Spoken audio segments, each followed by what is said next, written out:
እንደምን አመሻችሁ የፕሮግራማችን ተከታታዮች። በዛሬው ምሽት ፕሮግራማችን ሁለት እንግዶች ይዘንላችሁ ቀርበናል። እንግዶቹ ራሳቸውን በማስተዋወቅ ይጀምራሉ። በቅድሚያ ለዚህ ቃለ መጠይቅ የኤርትራ የአማርኛ ቴሌቪዥን ጣቢያ እድሉን ስለሰጠን አመሰግናለሁ። ስሜ ስለሺ ጥላሁን ይባላል። ነዋሪነቴ በእንግሊዝ ሀገር ለንደን ውስጥ ነው። በሙያ ትምህርቴንም የተማርኩት የኢንጂነሪንግ ኮንትሮል እና ኤሌክትሮኒክስ ኢንጂነሪንግ ነው ዲግሪን የሰራሁት። አሁንም በእንግሊዝ ሀገር ላለፉት 8 አመታት በዚሁ ሙያ ለአሜሪካና እንግሊዝ ካምፓኒ ሰራለሁ። በኢትዮጵያ ሕዝብ አርበኞች ግንባር የዓለም አቀፍ ውጭ ጉዳይ ኮሚቴ የድርጅት ጉዳይ ኃላፊ ነኝ። አመሰግናለሁ። እኔ ስሜ ኤልያስ ክፍሌ ይባላል። ኢትዮጵያን ሪቪው የሚባል መጽሔት አዘጋጅ ነኝ፣ ዋና አዘጋጅ። አሁን ለጊዜው የምኖረው በአሜሪካን ዋሽንግተን ዲሲ ነው። ስለ ግብዣው በጣም አመሰግናለሁ። ለምስጋናዬን ለኤርቲቪ የአማርኛ ፕሮግራም ያለኝን ምስጋና ለማቅረብ እወዳለሁ። ቀጥዬ ላቀርበው የምፈልገው ጥያቄ በቅርቡ የአርበኞች ግንባር እና የኢትዮጵያን ሪቪው ድረገጾች የኢትዮጵያና የኤርትራን ግንኙነት በሚመለከት ጥያቄ ለኤርትራው ፕሬዝዳንት ኢሳያስ አፈወርቂ እንዲቀርቡ ድረገጾቻቸውን ተጠቅማችሁበታል። ይህን ለማድረግ ምን አነሳሳችሁ? ይሄ በጣም ጥሩ ነው። እንግዲህ ከኔ ከራሴ ብነሳ በዚህ በኢትዮጵያ ሕዝብ አርበኞች ግንባር አማካኝነት ላለፉት 5 እና 4 አመታት የአርበኛውን ግንባር አላማ ግብ በተመለከተ በውጪ ለሚገኙ በተለይ በዲያስፖራ ለሚገኙ ኢትዮጵያኖች ማብራሪያ በመስጠት ወደ ድርጅቱ እንዲሰባሰቡ ብዙ ሙከራዎች ተደርጓል። ሁሉ ጊዜ ግን በዚህ ሂደት ውስጥ የሚገጥሙ ጥያቄዎች ዋናውን አቅጣጫ የሳተና ከኤርትራ ጉዳይ ጋር የተያያዘ ጥርጣሬ፣ አንዳንድ ጊዜም ደግሞ ከወያኔ አገዛዝ ስርዓት ታውቆ በሚደረግ ፕሮፓጋንዳ ጠቅላላ ኃይላችን ጠቅላላ ስራችን ኤርትራ ሻቢያ የሚለው ላይ ስለሚያተኩር ይሄንን ደግሞ በአለፉት 4 አመታት በሪሰርችም በተለያዩ መንገዶች የኛ የራሳችን የግል ግንዛቤ ቢኖርም እነኚህ ነገሮች በጣም ሁሉ ጊዜ እየመጡ እየተነሱ ያሉ ጥያቄዎች ስለነበሩ በተለይ በኤርትራ መንግስት ባለስልጣናት፣ በተቋማት፣ በማስታወቂያ ሚኒስቴር እነኚህ ነገሮች ግፊት አድርገን ላለፈው 1 አመት ውይይቶች ስናደርግ ነበር። በቀጥታ ከኢትዮጵያኖች በኢትዮጵያኖች በአገር ውስጥና በውጭ ያሉ ኢትዮጵያኖች ጥያቄያቸውን፣ ጥርጣሬያቸውን በግልጽ እንዲያቀርቡ በማድረግ ከ6 ሳምንት በፊት ይሄን ነገር በማስታወቂያ በማውጣት በኢትዮጵያ ሕዝብ አርበኞች ግንባር ኢሜል አድራሻ በኢትዮጵያ ሪቪው ኢሜል አድራሻ ከ200 ጥያቄዎች በላይ ተቀብለናል። ከእንግሊዘኛ ወደ አማርኛ እየተረጎምን መጨመቅ ያለባቸውን ጨምቀን በዛሬው ዕለት ለኤርትራው ፕሬዝዳንት በቀጥታ ያለምንም ተጽዕኖ በራሳችን ሁኔታና በራሳችን ስልት ጥያቄዎችን አቅርበናል። እነኚህ አላማው በአጠቃላይ በተለይ ላለፉት አመታት ሲነሱ የነበሩትን ነገሮች የወደፊቱንም አቅጣጫ በሁለቱ ህዝቦች መካከል ያለውን ግንኙነት በኢትዮጵያ አንድነት ሉዓላዊነት ላይ የኤርትራ መንግስት ያለውን አቋም በዛ ዙሪያ ያጠነጠነ ረጅም ሰዓት የፈጀ የ4 ሰዓት ቃለ መጠይቆች አድርገናል። በዛ እኔ በግል ረክቻለሁ። ሌሊያስ ለቀሉ። እሺ፣ አመሰግናለሁ። የዛሬው ቀን በኢትዮጵያ ፖለቲካ ውስጥ ታሪካዊ ቀን ነው ብዬ ነው የማምነው። ለምን ቢባል ለመጀመሪያ ጊዜ እንደ ኢትዮጵያን ሪቪው አይነት በዓለም ዙሪያ በአንደኝነት ደረጃ ያለ በጣም ብዙ ኢትዮጵያውያን የሚያነቡት የድረገጽ ከኤርትራ ፕሬዝዳንት ጋር በአጠቃላይ ስለ ኤርትራና ኢትዮጵያ ግንኙነቶች በህዝቡ መካከል ሊኖሩ ስለሚችሉ ግንኙነቶችና እንደዚሁም ደግሞ በተለይ ለኢትዮጵያ አንድነትና ነጻነት የቆሙ እንደ ኢትዮጵያ ህዝብ አርበኞች ግንባር አይነት ድርጅቶች ጋር ስላለው ግንኙነት ሰፊ ማብራሪያ ሰጥተውናል። ሌሎችም ብዙ ጉዳዮች ተወያይተናል። አቶ ስለሺ እንዳለው ወደ 4 ሰዓት የፈጀ ቃለ መጠይቅ ያደረግነው። ኢትዮጵያ ሬዲዮ ከኤርትራ መንግስት ጋር የኢትዮጵያ ተቃዋሚ ድርጅቶች ትብብር ማድረግ አለባቸው የሚለውን ሀሳብ ሲገፋበት ነበር ላለፉት ጥቂት አመታት። በተለይ ደግሞ ባለፉት 3 አመት እና 4 አመታት በዚህም ምክንያት በጣም ከባድ ተቃውሞ ከተለያየ አቅጣጫ ሲደርስበት ነበረ። ይህም የሆነበት ምክንያት በብዙ ሚሊዮን ዶላር የተደገፈ ባጀት ተመድቦ ኢትዮጵያውያኖች ላይ ከባድ ፕሮፓጋንዳ የተሰራ ነው ያለው በወያኔ አገዛዝ እና ያንን ሁሉ ብሬክ አድርጎ ለመሄድ ነው ኢትዮጵያ ሬዲዮ የሞከረ ያለው እና በዛሬው ቀን የተደረገው ፕሬዝዳንት ኢሳያስ አፈወርቂ የሰጡት መልስ ብዙ ነገሮችን ያብራራ ይመስለኛል እና ስለዚህ ታሪካዊ የሆነ ቃለ መጠይቅ ነው። ወደፊት ብዙ በሮችን የሚከፍት ይመስለኛል። ከእንግዲህ በኋላ በኢትዮጵያውያንና በኤርትራውያን መካከል የተጠናከረ ግንኙነት እንዲኖር በፖለቲካ ብቻ ሳይሆን በባህል በሁሉ መስኩ ይኖራል ብዬ አምናለሁ። እሳቸውም በቃለ መጠይቁ መጨረሻ ላይ ለኢትዮጵያን በውጭ ሀገር ላሉት ያው ሀገር ውስጥ ላሉት ሁላችንም እንደምናውቀው ለስደት ሲመጡ በደንብ እንክብካቤ የተደረገላቸው ነው እዚህ የሚኖሩት። በውጭ ሀገር ደግሞ ላሉት ደግሞ ኤርትራን እየመጡ እንዲጎበኙ ግብዣ አድርገዋል እና በዛ በጣም ነው የተደሰትኩት እና ለአሁኑ ያለኝ ነው። መጀመሪያ ፕሬዝዳንቱ ጥያቄ ከናንተ እንደሚቀርብላቸው በሰማችሁ ጊዜ የተሰማችሁን ሁኔታ እስኪ ብትገልጹልን። ይሄ በጣም ጥሩ ነው። እዛ ወደ ኋላ ተመልሼ ትንሽ ትንታኔ ለመስጠት ከ6 ወር በፊት እኔ በዚህ አካባቢ አልፌ ወደ ኢትዮጵያ ህዝብ አርበኞች ግንባር ከዛ ተያያዥ ስራ ለመስራት እንትን ብዬ ነበር። እነኚህ ጥያቄዎች እንደውም የኤርትራ ባለስልጣናት መልስ ይሰጡባቸዋል፣ መድረክ እናዘጋጅ የሚል ግፊት ነበር በእኛ አካባቢ የነበረው።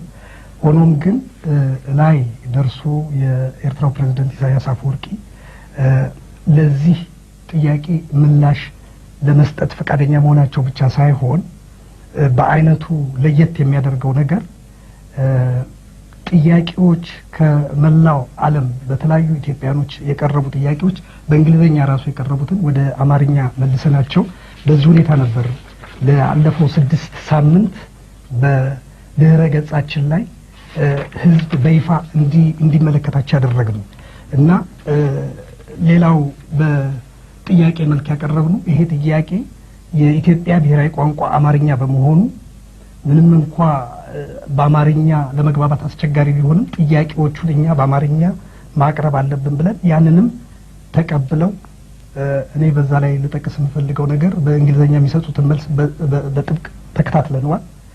ጥሩ ግንዛቤ አላቸው እና ይሄ ሁላ ሁኔታ እንዲመቻች በማድረጋቸው ትልቅ ደስታን የፈጠረው በጣም እርግጠኛ ነኝ በሀገር ውስጥም በውጭም ያሉ ኢትዮጵያኖች ይህንን ሀሳብ እንደሚጋሩት።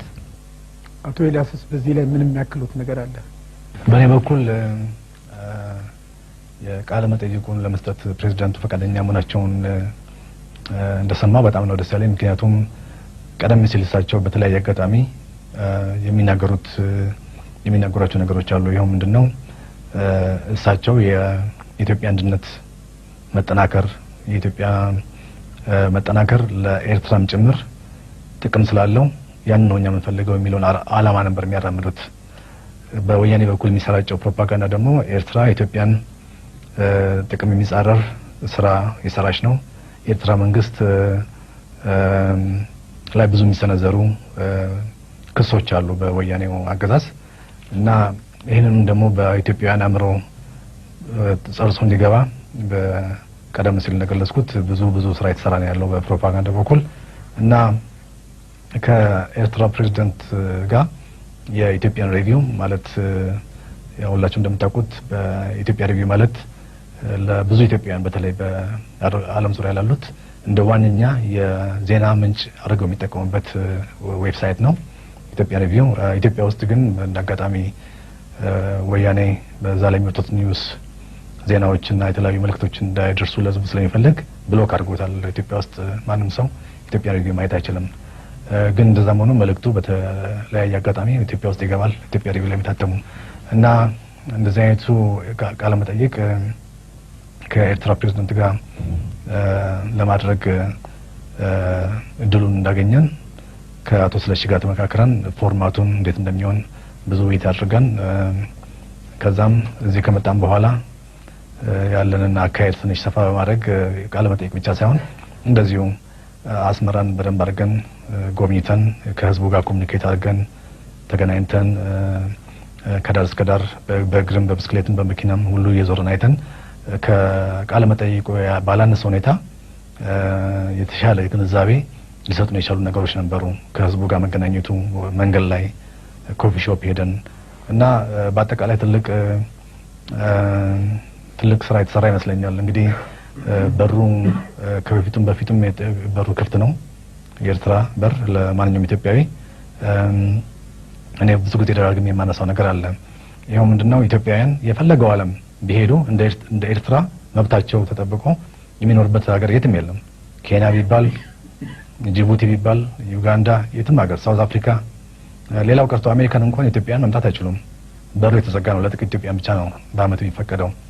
ግን ማንኛውም የተበደለ ኢትዮጵያዊ ተነስቶ መምጣት ይችላል እዚህ ያለምንም ገደብ እና ከእንደዚህ አይነት መብት ለኢትዮጵያውያን በተለይ ደግሞ በወያኔ ግፍ አገራቸው መቀመጥ ላልቻሉ ኢትዮጵያውያን እንደዚህ አይነት እድል የሚሰጥ መንግስት ጋር በእውነት እስከዛሬ ድረስም ከእንደዚህ አይነቱ ግንኙነት በደንብ ጠብቆ ባለመታየቱ በጣም የሚቆጨኝ ነገር ነበረ እና አሁን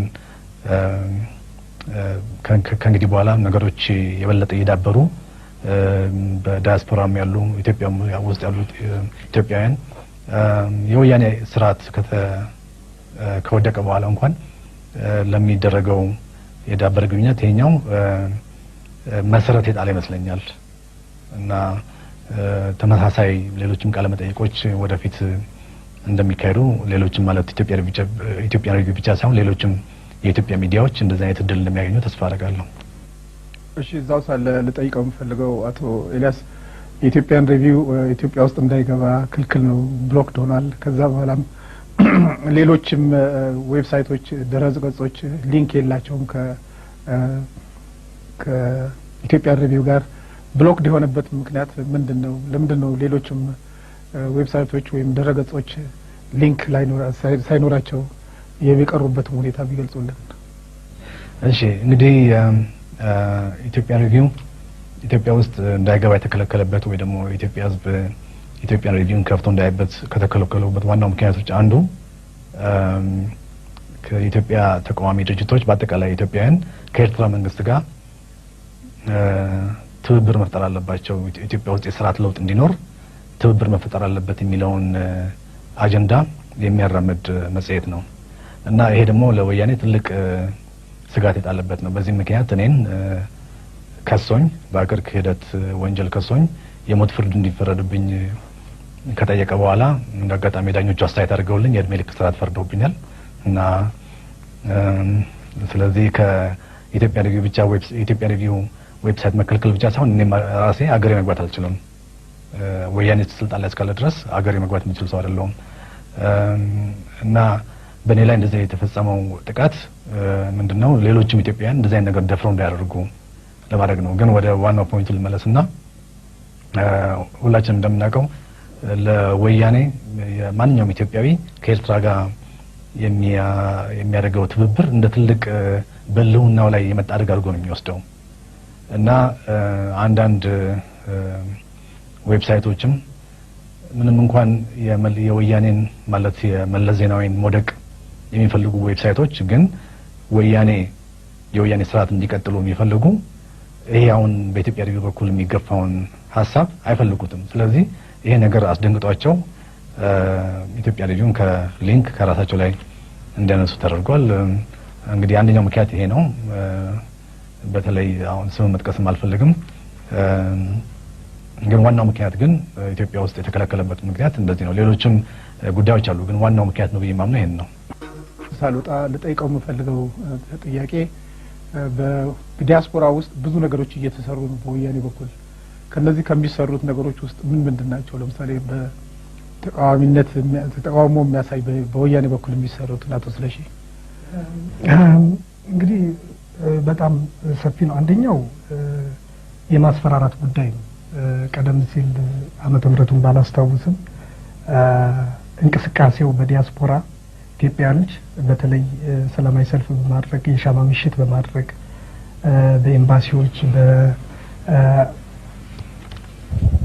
ላይክ ለንደን ለምሳሌ በጠቅላይ ሚኒስትሩ ቢሮ በፓርላማዎች የተለያየ እኔም የተሳተፍኩበት እንቅስቃሴዎች አድርገናል። በመላው በአውሮፓ በአፍሪካ በጣም የሚያስደንቅ ብዙ በደሎች የተለያዩ አገሮች ተፈጽሟል። ግን ኢትዮጵያኖች ብርድ ሙቀት ሳይሉ ስራቸውን እየተዉ ያን አድርገዋል። ያንን ለመበተን ከዚህ በፊት የወጣ 52 ገጽ ዶክመንት ከኢትዮጵያ ውጭ ጉዳይ ሚኒስቴር ለኤምባሲዎች የተላለፋል። ያ ምንድነው ዓላማው? ባጭሩ በዚህ በዲያስፖራው ከፍተኛ እንቅስቃሴ የሚያደርጉ አክቲቪስት ሞኒተር ማድረግና ውስጥ ጉዳዩን ገብቶ በተለይ ፍርሃቻ ያለውን የሚያቆሙበት ሁኔታ እንዲፈጠር ተደርጓል። እነኛ ያ ዶክመንት ተተርጉሞ በእውቅና ባላቸው ጠበቃዎች እንደገና ለኛም ጠቀሜታ ሆኗል። በተለያዩ የውጪ ጉዳይ ሚኒስትሮች፣ የሆም ኦፊስ የሚመለከታቸው አካላት በተለይ የሀገር እንዲሰራጭ ተደርጓል። ሌላው እንግዲህ ኢትዮጵያ ውስጥ በተለይ ምርጫ 97ን ተከትሎ ኢትዮጵያ ሕዝብ ለፍትህ፣ ለነጻነት፣ ለእኩልነትና ለዲሞክራሲያዊ ስርዓት መስረታ የሚያደርገው ነገር በሙሉ ዜሮ ገብቷል በእኛ እምነት። ለዚህም ነው ለምሳሌ የራሴን ምሳሌ ወስድ በቅንጅት ለተወሰነ ጊዜ በተለይ የቅንጅት ከፍተኛ አመራሮች እስር ቤት እስኪገቡ ድረስ የቅንጅት አስተባባሪ ኮሚቴ ምክትል ሊቀመንበር ሆኜ ሰርቼ ነበር እና ክሊርሊ በዛሬ 3 እና 4 አመት ሊሆነው ነው እና ከዛ ራሴን አግልዬ ወደ ኢትዮጵያ ህዝብ አርበኞች ግንባር እንድገፋን ያደረገኝ እና በአጠቃላይ የውጪው እንቅስቃሴ በተለይ አገር ውስጥ ያለው የታፈነ ነገር ውጪ ያለው እንቅስቃሴ ከፍተኛ ለዓለም አቀፍ የውጪ ኮሚኒቲው ለተለያዩ ተቋማት ከፍተኛ የማጋለጥ ስራ ስለሚያደርግ ከፍተኛ ዲፕሎማሲ ስራ ስለሚያደርግ ያንን እንግዲህ ለማፈን የተለያዩ መንገዶች እየተጠቀሙ አንዳንዱ ለምሳሌ ማቴሪያል የሆኑ ነገሮች ኢትዮጵያ ውስጥ መሬት መስጠት፣ ዲያስፖራውን መክፈል፣ በዛ ላይ ደግሞ በእርዳታም እንበለው በተለያየ መንገድ በዓለም ታሪክ ውስጥ ተሰምቶ በማይታወቅ በቢሊዮን የሚቆጠር ዶላር በተከታታይ የወያኔ አገዛዝ ያን ገቢ ያገኛል። ያንን ደግሞ ለመክፈል ከዲያስፖራው ታጋይ የነበሩትን ምሁሮችንም ጨምሮ የተለያየ ነገር አቅጣጫም እንዲለውጥ እነኚህ ነገሮች ይጠቀማል። ግን በተለይ ደግሞ አሁን ባለፉት ወራቶች በሰላማዊ ትግሉ ስንመለከት ከፍተኛ እንቅስቃሴዎች እየተደረጉ ነው። ከዛው ጋር ደግሞ አያይዘን የቡሽ አስተዳደር ተለውጧል። የኦባማ የያዘው አቅጣጫ ሌላ መስመር ይዟል።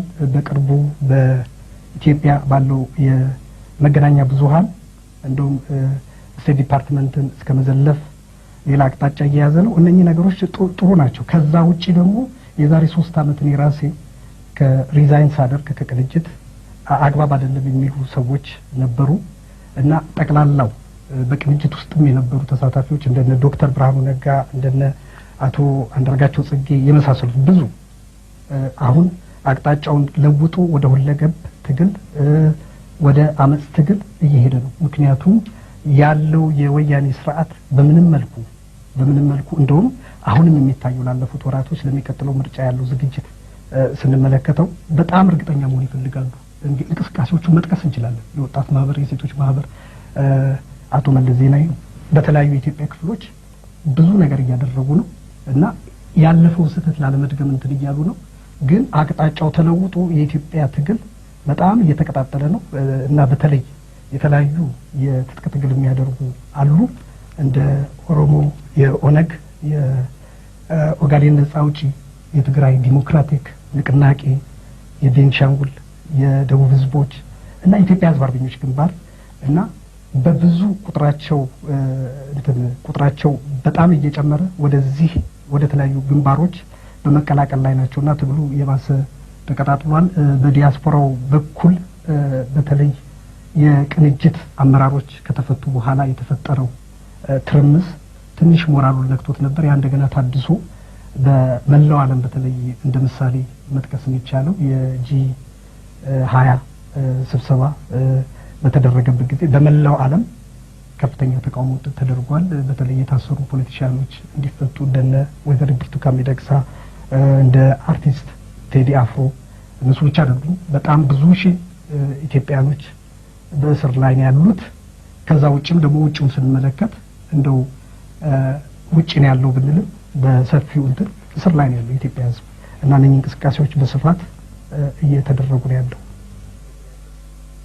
አቶ ኤልያስ እዚህ ላይ የሚጨምርበት ነገር ቢኖር ስለሽን በመጠኑ ብሎታል። ግን በእውነት በወያኔ በኢትዮጵያውያን ዲያስፖራ በተለይ በሚኖር ኢትዮጵያውያን ላይ የሚያካሄደው ፕሮፓጋንዳ ይሄ ነው የማይባል ነው። እኔ ባለኝ መረጃ መሰረት በአመት እስከ 40 ሚሊዮን ዶላር ነው በዚህ ላይ የመደበው እና አንዳንዶቻችን የምናካሄደው የምንገፋባቸው ሀሳቦች በተለይ ደግሞ ከሁሉም በላይ ከባድ ስጋት የጣለበት ለወያኔ አገዛዝ የኢትዮጵያ ተቃዋሚ ፓርቲዎች ከኤርትራ መንግስት ጋር ትብብር መፍጠራቸው ነው እና አሁን የኢትዮጵያ ሕዝብ አርበኞች ግንባርን ለምሳሌ እንደ አሸባሪ ድርጅት አድርጎ ነው የሚፈርጀው። ሌሎችም ደግሞ ገና ለገና ከኤርትራ መንግስት ጋር ትብብር ሊፈጥሩ ይችላሉ ብሎ የሚገምታቸውን እንደ ግንቦት ሰባት አይነቶችን ድርጅቶች ሁሉ እንደዛ ማለት ጀምሯል። እንግዲህ በዚህ መካከል እንደ ኢትዮጵያን ሪቪው አይነት ደግሞ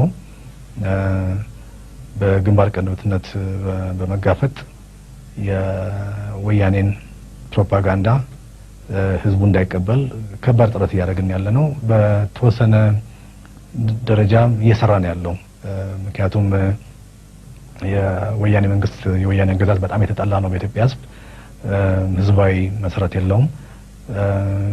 ስልጣን ላይ ሊቆይበት የቻለበት ምክንያት የኢትዮጵያ ተቃዋሚ ኃይሎች ራሳቸውን አንድ አድርገው ተጠናክረው ባለመገኘታቸው ብቻ ነው እንጂ ያለቀለት ስርዓት ነው ያለቀለት ነው እና አሁን ሰርቫይቭ እያደረገ ያለው እየኖረ ያለው ያለችውን ገንዘብ በሴኩሪቲ አፓራተስ ላይ እንትን እያለና በፕሮፓጋንዳ ነው እንጂ ያለቀለት ስርዓት ነው። ግን እንደዛም ተብሎ ዝም ብሎ ነገ ጧት የሚወድቅ አይነት አይደለም። ብዙ ጉዳት ሳይደርስም ሊያደርስም የሚችል ኃይል ነው እና እንግዲህ ያ እንዳይሆን የኤርትራ መንግስት ጋር አሁን ተቃዋሚ ድርጅቶች የኢትዮጵያ ተቃዋሚ ድርጅቶች የሚያደርጉት ግንኙነት ትልቅ ሚና ይጫወታል ብዬ ነው የማስበው። ቢወድቅም እንኳን ብዙ ሰው ሳይጎዳ ሲወድቅ ማለት ነው ብዙ ህዝብ ሳይጎዳ ስልጣኑን የሚለቅበት ሁኔታ ማመቻቸት ይቻላል ብዬ ነው ማምነው።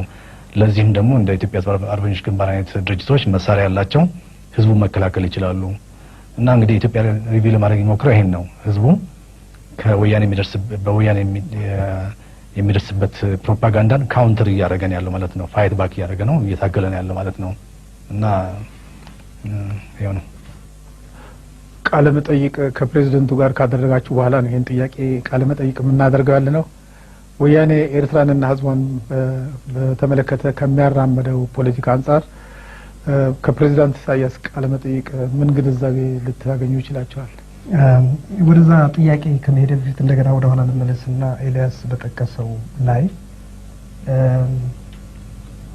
ይህንን ጉዳይ ኢትዮጵያኖች በጣም በጽሞና በጥልቅ ሁሉንም ነገር በስፋት መፈተሽ ያለባቸው ይመስለኛል። በግልጽ ነው የማስቀምጠው። በተለያየ መንገድ ሻይ ስንጠጣ ስብሰባዎች ሳደርግ በተለያዩ መድረኮች ላይ የኤርትራ ጉዳይ እየተደጋገመ ስለሚነሳ ነው ወደዚህ እንትን ያለን። የወያኔ አገዛዝ ሌላውን ነገር ልተውና ሁለት መሰረታዊ ነገሮች ናቸው ምናቸው ነገሮች ላስቀምጥ።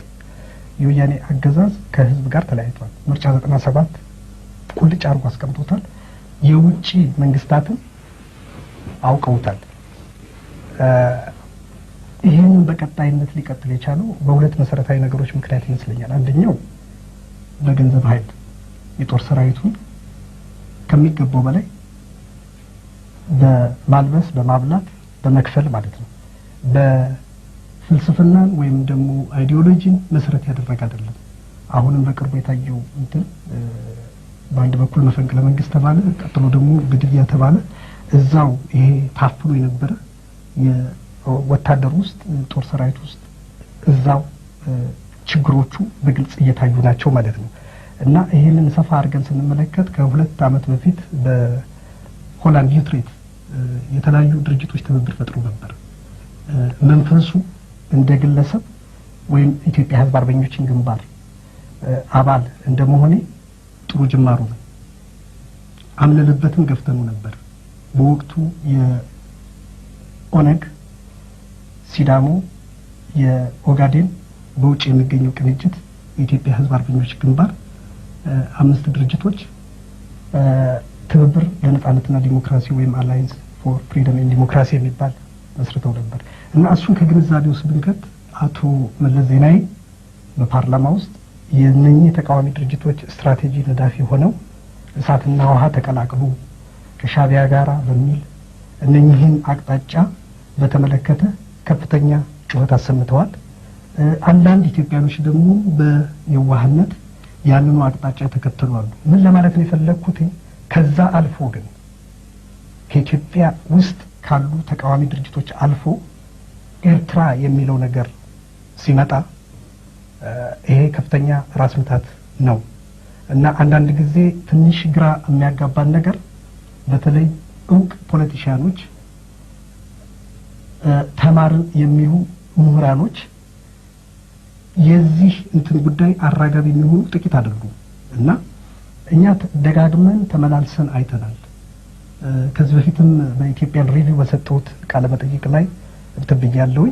የኤርትራ መንግስትንና የኤርትራ ህዝብን በተመለከተ ባጭሩ በምሳሌዎች አስቀምጫለሁ። እኔ አሁንም መገመገሙ ምርጫ 97ን ተመልክቶ ነው።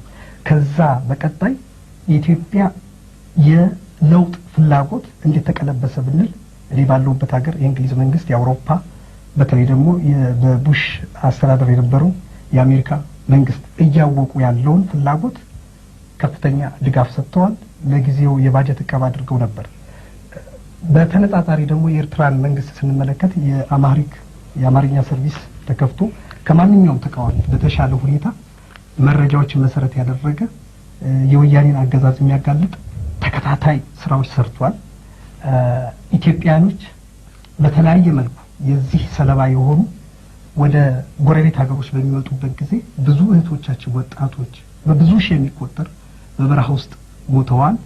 ኬንያ ውስጥ እንደውም አንዳንድ ጊዜ በአለፈው ቃለ መጠይቅ ሳደርግ ኢትዮጵያ የራሱ ከመሰልክ በሴኩሪቲ ትታፈናለህ፣ የወያኔ ሴኩሪቲዎች አሉ። ጅቡቲን ብንመለከት በትልቅ ደረጃ ሌሎችንም ትተን እንኳን ፓይለቶች አሳልፈው ዩናይትድ ኔሽንስን እያለ ተሰጥቷል እና የኢትዮጵያኖች መውጫ መግቢያ አጥተዋል እና ኤርትራውያኖች የመጡ ኢትዮጵያኖች ብዙ አግኝቻለሁ። በዚህም ተሻግረው ወደ አውሮፓ ይሄዳሉ። አንደኛ ከመጠለያ ጀምሮ ሰብአዊ መብትን ከመጠበቅ ጀምሮ ምናልባትም ማጋነን አይደለም። ይሄንን ደግሞ ግልጽ ለማድረግ ፈልጋለሁ። ኢትዮጵያኖች ከራሳቸው ከኢትዮጵያኖቹ የሰማሁት ነው። ቁጭ ብዬ ለማነጋገር እድሉ ገጥሞኛል በተደጋጋሚ እና የኤርትራ ህዝብ ከሚያገኘው ፕሪቪሌጅ በላይ ሰራተኛ ተቀጥሮ መኖሪያ ቤት እንትን ተብሎ እየተደረገ ነው እና በዚህ ሂደት ውስጥ አንድም ኢትዮጵያዊ ከዚህ የተባረረ እንደገና ለወያኔ አሳልፎ የተሰጠ የለም።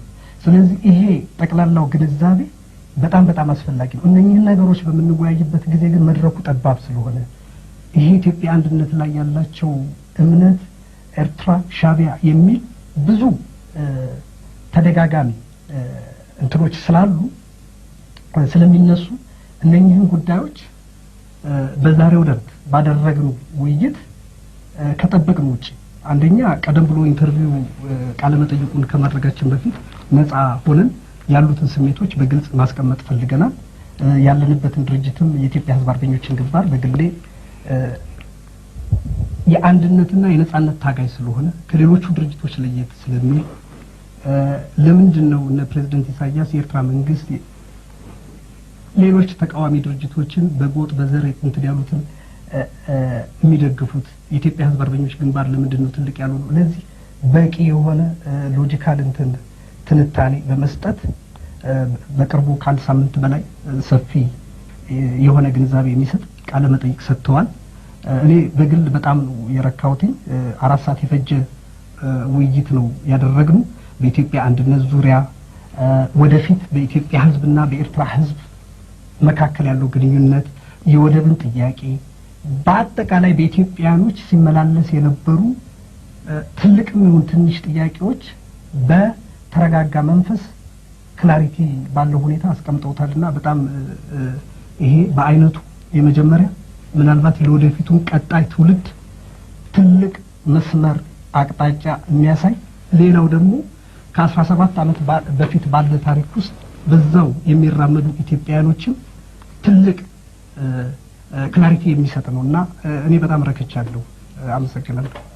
ቃለ መጠይቁ 4 ሰዓት ነው። ከዛ ውስጥ ብዙ ግንዛቤዎች ነው ያገኘሁት እና ግን አንድ እንደው ለመጠቆም ፈልገው ከዛ ውስጥ ከ4 ሰዓት ቃለ መጠይቅ ውስጥ አንድ ነጥብ እዚያውን መጥቀስ ፈልገው ፕሬዝዳንቱ ያስተላለፉት መልእክት ነው። ያውም የወያኔ ፕሮፓጋንዳ ሰለባ ከምትሆኑ ኢትዮጵያውያን መታችሁ ያለው ሁኔታ እዚህ ባይናችሁ ተመልከቱ ያሉት ነው እና ትክክለኛ ነው በጣም። እኔም ራሴ እርግጥ ቀደም ሲል ጀምሮ ከኤርትራ መንግስት ጋር ትብብር መፈጠር አለበት የሚለውን ሐሳብ እደግፍ ነበር። ያን አጀንዳ ነበር ማራመድ የነበረው። ግን ደግሞ እዚህ መጥቼ ከህዝቡ ጋር ስገናኝ ደግሞ ከአርበኞቹም አሁን እኛን ለማግኘት ሲሉ ብዙ 100 ኪሎ ሜትር አቋርጠው መጥተዋል። መሪዎቹ ሁሉ መጥተዋል። ሌሎችም በተለያየ ዘርፍ የተሰማሩ አርበኞች እዚህ መጥተዋል እና ሰሞኑን ድል አጋጥሞኝ ከነሱ ጋር ብዙ ስንጫወት ነበር እና ከነሱ ሁሉ የሰማሁት ባይኔ ያየሁት ነገር በእውነት የበለጠ ያለኝን እምነት ነው ያጠናከረው እና ፕሬዝዳንቱ ባቀረቡት ግብዣ መሰረት ሌሎችም ኢትዮጵያውያን መጥተው ባይናቸው ይሄን እንዲያዩ ነው እኔም እንፈልገው። በፕሬዝዳንቱ በኩል እሳቸው እንዳሉት ሙሉ ትብብር እንደሚደረግ እንደዛ ኢትዮጵያውያን ወደዚህ መጥተው ለማየት ከፈለጉ በቪዛም ሆነ በምንም አይነት ችግር እንደማያጋጥማቸው እንግዲህ ቃል ገብተዋል። እሱን ለማለት እንፈልገው።